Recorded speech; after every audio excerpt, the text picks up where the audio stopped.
Om Swastiastu. Assalamualaikum warahmatullahi wabarakatuh. Perkenalkan, nama saya Indah Remdayani, NIM 028, dan teman saya Putu Deli Septiana dengan mata kuliah Keperawatan Komunitas Tikes Buleleng. Di sini saya akan menjelaskan mengenai gangguan kesehatan reproduksi mengenai keputihan pada sekolah menengah pertama. Arti keputihan itu sendiri adalah semacam silim yang keluar terlalu banyak, warnanya putih seperti sagu kental dan agak kekuning-kuningan.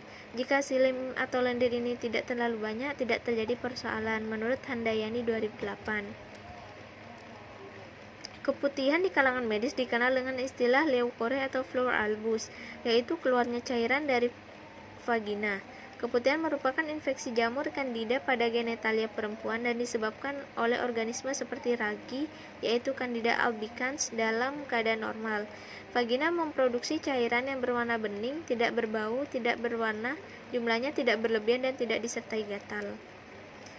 Jenis-jenis keputihan yaitu ada dua. Yang pertama ada keputihan normal atau fisiologis. Keputihan yang terjadi pada masa ovulasi, yaitu kurang lebih 12-14 hari setelah menstruasi, pada saat terangsang seksual atau mengalami stres emosional. Keputihan seperti ini wajar terjadi pada wanita. Yang kedua ada keputihan abnormal atau patofisiologis. Keputihan patologis dapat disebabkan oleh infeksi, biasanya disertai dengan rasa gatal di dalam vagina dan di sekitar bibir vagina bagian luar. Gejala keluarnya lendir secara berlebihan, berwarna putih dan berbau, gatal biasanya tidak disertai nyeri. Tanda dan gejala awal keputihan normal. Yang pertama, cairan sekresi berwarna bening, tidak lengket dan biasanya tidak disertai rasa gatal, tidak mengeluarkan bau yang menyengat. Gejala ini merupakan proses normal sebelum atau sesudah haid dan tanda masa subur pada wanita tertentu.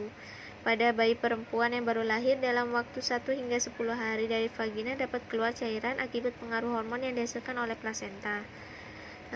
Remaja awal kadang-kadang juga mengalami keputihan sesaat sebelum masa pubertas. Biasanya gejala ini akan hilang dengan sendirinya. Yang kemudian ada tanda dan gejala awal keputihan abnormal. Keluarnya cairan berwarna putih pekat, putih kekuningan, putih kehijauan, atau putih kelabu dari saluran vagina. Cairan ini dapat encer atau kental, lengket, dan kadang-kadang berbusa. Cairan ini mengeluarkan bau yang menyengat atau bau yang tidak sedap. Pada penderita tertentu terdapat rasa gatal yang menyertai serta dapat mengakibatkan iritasi pada vagina. Kemudian merupakan salah satu ciri-ciri penyakit infeksi seksual yang berbahaya seperti HIV, herpes, dan kandiloma.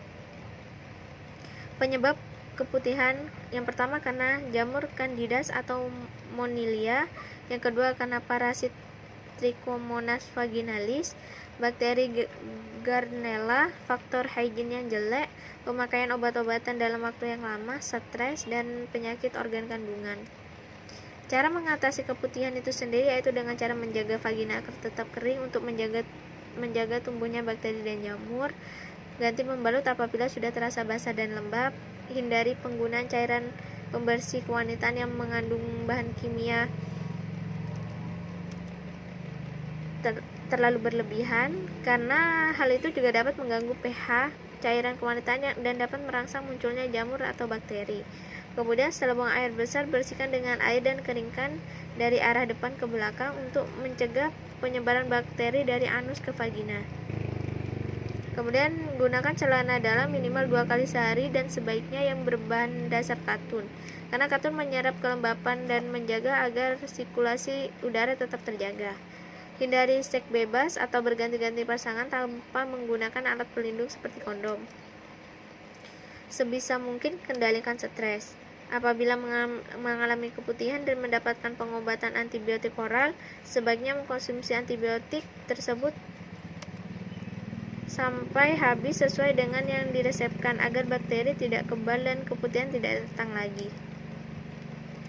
Kebijakan pemerintah dalam upaya menangani keputihan yaitu mengatasi efek samping keputihan dengan menempatkan upaya kesehatan reproduksi menjadi salah satu prioritas pembangunan nasional dengan diadakan pemeriksaan dini yaitu pap smear atau IVA, infeksi visual dengan asam asetat, secara gratis dan rutin pada wanita usia subur untuk mendeteksi dini kanker rahim.